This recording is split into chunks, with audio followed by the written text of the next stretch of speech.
Are the 49ers as unlucky as they say they are? Because that's their story. They're sticking to it.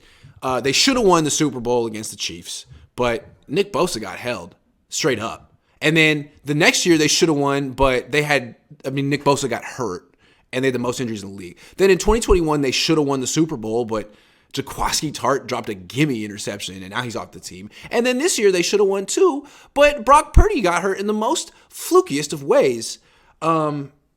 Is that just the most unluckiest of unlucky stretches that you can imagine? I do believe in luck, but like when you continuously have luck like that, it means you're probably not putting yourself in the best position. Yeah, you got to create your own luck at a certain point, right? To generate luck. And I think there's like to just look at the quarterback injuries and just pass them off as bad luck is crazy, right? Like, I mean, you have to at least examine why they are happening. You know, if you want it to change, right? Like if your house was like lighting on fire, like you wouldn't just like it's bad luck. Like yeah, like, it'll go out. It'll go out eventually. It'll go out. Yeah. They're like, oh yeah, I had the gas guy or electric guy come and check it. He said everything is fine and everything. Yeah, I've been living here for 3 years. There's never been a fire. Why would I do anything different because there was one fire? Why would I change why would I even examine how the fire started when there's never been a fire before? Right. History indicates there'll never be a fire again. And even if there is a fire, it's probably going to be for a different reason. So how could I even draw conclusions? And then it happens 6 times, but then you're still like, it's random, completely random. Yeah, that's right. Yeah, that's true. And I was like, and I'm not saying that I'm not saying that I can sit here and I have the reason, why it's happening, but I'm not the 49ers. And here's why the Niners are unlucky. It's Kyle's attitude, but their whole attitude is they're the best. He's the best. They're the best. He said it. They're the best team in 2019. They just happened not to win. And so there's nothing to learn. There's nowhere to grow. They're already the best. Every time they lose, they have an excuse. It wasn't their fault.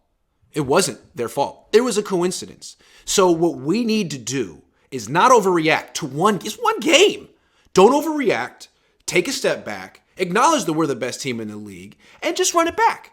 And eventually our luck will turn. And you know what? That's a horseshit way of thinking. And it's what I really don't like about the culture of this team. Like, you guys aren't champions. You shouldn't strut around like you are. And if you keep acting like this, you're never gonna win it. And your legacy will go down as the team that freaking squandered a golden opportunity.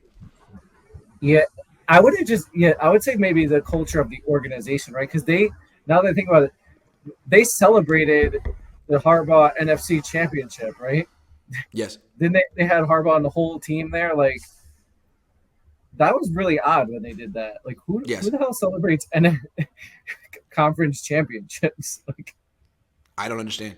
But now what's crazy is, so they got rid of Harbaugh because he couldn't get the team over the hump. And frankly, it was the right call. He hasn't gotten Michigan over the hump. Like, he's not a champion, never will be a champion. Is that not Kyle? Is Kyle not like the younger, hipper, like Generation X version of freaking Jim Harbaugh? You know, a little bit cooler. The thing never his fault. Never his fault. Never gonna really like look deep down inside and think, why am I not a champion? Why do I perform my worst in the biggest games of the season? Oh, it's not my fault. Okay, all right. He definitely has an issue with taking blame for things. Like I don't recall an issue. An issue? When has he done it? When has he ever done it? I don't know. He has. He has an inability to do it. And he sets the tone for the whole team. Again, like the Niners, honestly, they're like the Memphis Grizzlies of the NFL. You know what I mean? Like, who do you guys think you are? You walk around like you're the best team in the league, but you haven't proven it yet. You haven't. So miss me with all that, puffing your chest out, strutting around, like win the championship first and then act like that. Because honestly, until you do, you're kind of a joke. I mean, not locally, but I'm looking at I laugh at the Memphis Grizzlies every time they talk shit and lose to the Warriors. Like, who do you think you are? You haven't gotten over that hump yet. And then, I mean, I'm not laughing at the Niners because I respect them and a lot of people on this team. But after the way some of them talked and what happened in this game, it's like, wow, Whoa, and then they said it was unlucky. It was a coincidence. Like, guys, how many years of unluck and coming up just a little short is it going to take before you guys really are honest with yourselves? I mean, it's 4 years of being deluded, essentially. I can't take it. Originally, it was the Houston Rockets with James Harden. That team. It's like, whoa, guys, who do you think you are? And now it's the Memphis Grizzlies. Is there?